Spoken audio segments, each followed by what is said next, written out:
I didn't forgive my brother for basically saying my wife should hurry up and die while she was battling cancer. When my wife Kelly was diagnosed with ovarian cancer 2 years ago, our lives turned upside down. We had 3 daughters, ages 12, 10, and 9 at the time, and it was hard for all of us to cope with the sudden fear and uncertainty. Kelly's prognosis was relatively strong, but her treatment involved chemotherapy and a hysterectomy, which were brutal. Watching her go through the physical pain and exhaustion was heart-wrenching. But her resilience inspired us to keep going. She's been in remission now for a few months, though we're all still on edge, waiting for the regular doctor appointments to give us the next all clear. My family was generally supportive. My parents helped with the kids. Friends brought over meals, and people from Kelly's side of the family were there to lend a hand whenever possible. But not everyone in my family responded the way I hoped. Especially my older brother, TJ. TJ and I had always had a complicated relationship. He's the kind of guy who's fun to be around when things are good, charismatic, successful, a natural leader, but when it comes to tough situations, he's got no filter and very little empathy. Over the years, I've let a lot of his comments slide, brushing them off because, that's just TJ. He's the type to make offhand remarks that sting, but he usually doesn't stick around to deal with the fallout. He's more concerned with keeping things light and fun. That works for him, I guess. But when Kelly got sick, I needed more than just someone to drink beer and play golf with. During Kelly's chemotherapy, our girls still wanted to stay involved with family events, including their cousin's birthday party. I dropped them off and planned to head back to be with Kelly.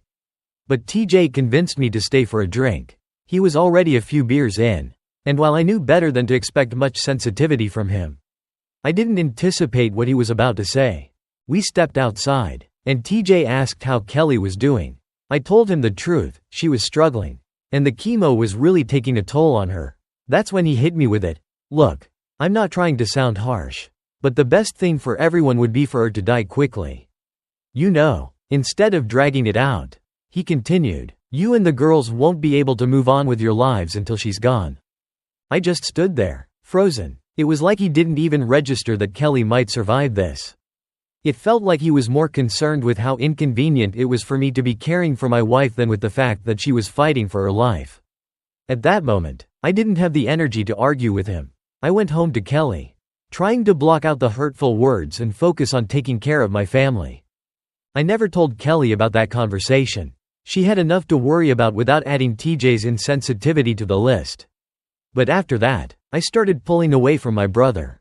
I stopped making plans with him, avoided him at family gatherings, and generally just distanced myself. I didn't want to confront him, but I also didn't want to let that kind of negativity into my life while we were fighting so hard for Kelly's.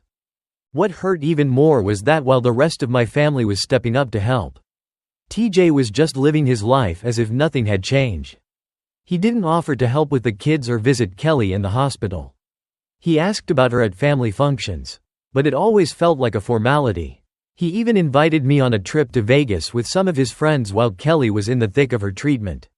When I told him I couldn't go, he acted like I was crazy for passing up the chance to get away and relax. I don't think he ever understood how serious things were. Recently, my mom noticed I wasn't spending much time with TJ anymore. She asked me about it, and I decided to tell her what he had said at the birthday party. She was shocked. She agreed that it was a horrible thing to say, but she urged me to talk to him about it, to give him a chance to explain or apologize. She said people don't always know how to handle these situations and that maybe TJ didn't mean it the way it came out. She wanted me to find it in myself to forgive him and move on for the sake of family harmony. But here's the thing. I don't think TJ didn't know what he was saying. I think he just didn't care enough to be thoughtful. He's always been self-centered. And this situation was no different. He didn't offer support during Kelly's treatment, didn't check in on me or the girls. And when he finally did say something, it was about how my wife should hurry up and die. I don't see how a conversation like that can be fixed with an apology. I've gone over that conversation in my head so many times. I've tried to imagine giving TJ the benefit of the doubt. But every time, I come back to the fact that he showed no compassion when I needed it the most. I needed my brother to support me, to show up for Kelly, to care about what my family was going through. Instead, he was thinking about how Kelly's illness was a burden on my life. As if her death would be a relief. I'm struggling with whether or not I should forgive him. My mom says I should. That family is important and that holding on to anger won't help anyone. But I don't know if I can. It's not just about what he said, it's about how he's handled everything since Kelly's diagnosis. He's been absent, dismissive, and completely wrapped up in his own world. I don't know if I want to have someone like that in my life anymore. Kelly's doing better now, and we're focused on her recovery and our family. I've got my hands full with that. And I'm not sure I have the emotional bandwidth to deal with TJ's nonsense. Maybe one day I'll be able to forgive him. But for now, I need to protect my peace and focus on the people who have been there for us through the worst of it. So, am I the asshole for not forgiving my brother? I don't know. Maybe I'm holding on to this anger because it's easier than dealing with the pain of what we've been through. Maybe I'm being too harsh on him. But then again, maybe he deserves it. All I know is that right now, I'm not ready to forgive. And I'm not sure if I ever will be. I refused to attend my sister's wedding because she's marrying my ex. I never imagined that my sister would be the one to betray me like this. It's not that we had a bad relationship growing up. In fact, we were close for most of our childhood. We shared secrets, played together, and leaned on each other when life got tough. But all of that seemed to fall apart when I learned she was marrying my ex-boyfriend. My sister, Laura, and I have always been different in almost every way.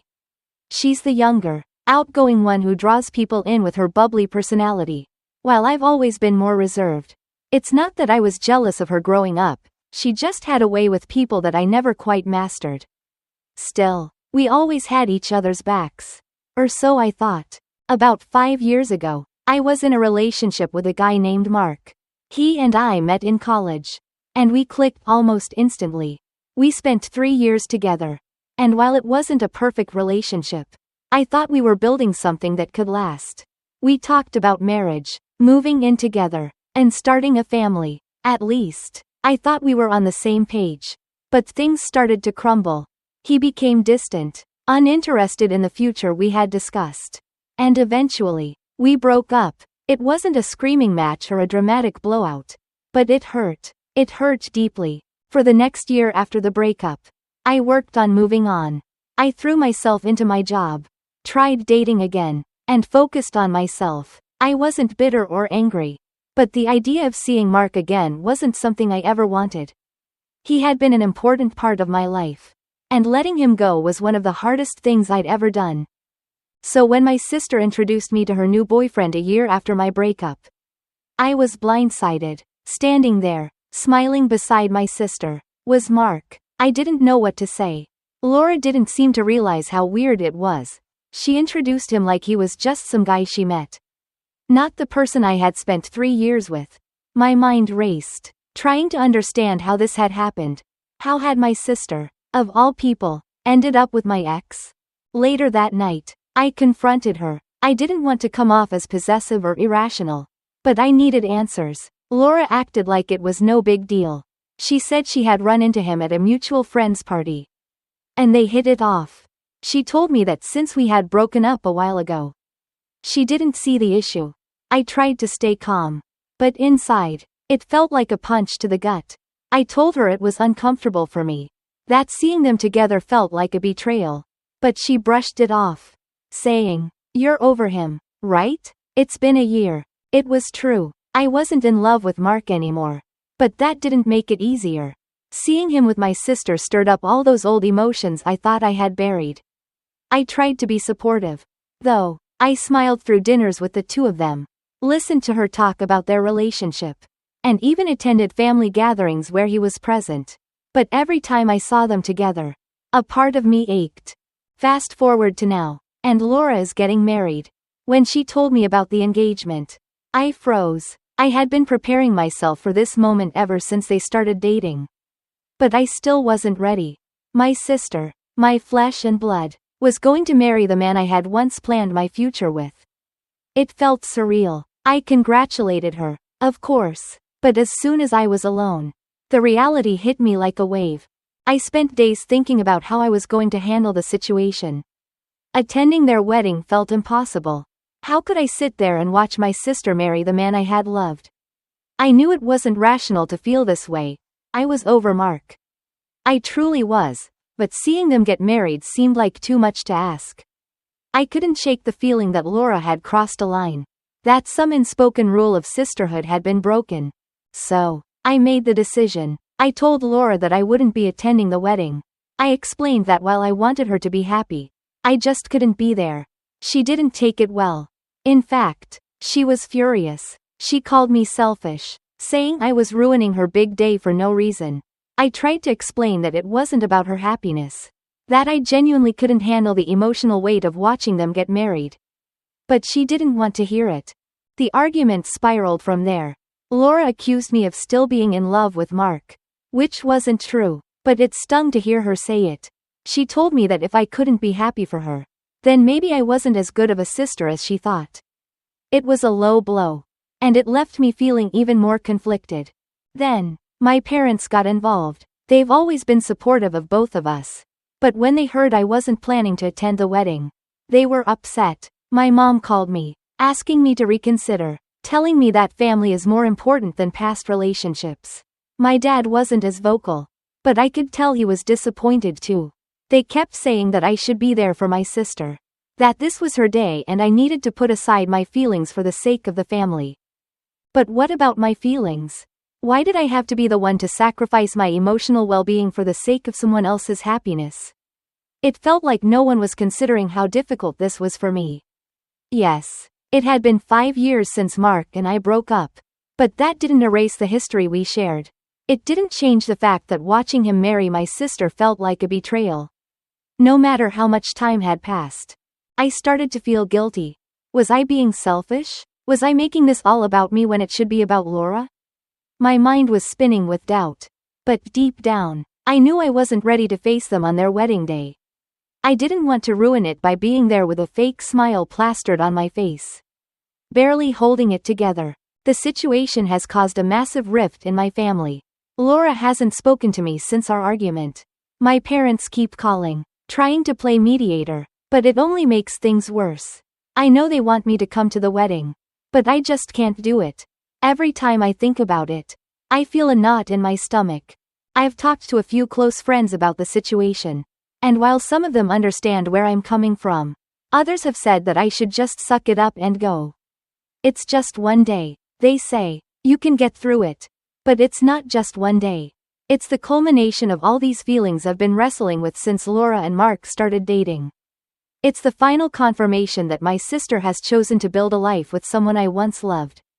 And I'm supposed to stand there and smile like it doesn't bother me. Maybe, in time, I'll come to terms with it.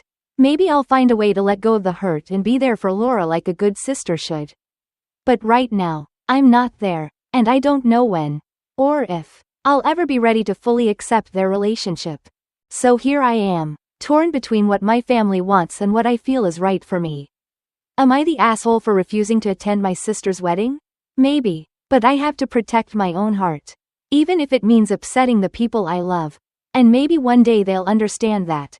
Until then, I have to stand by my decision, no matter how difficult it is.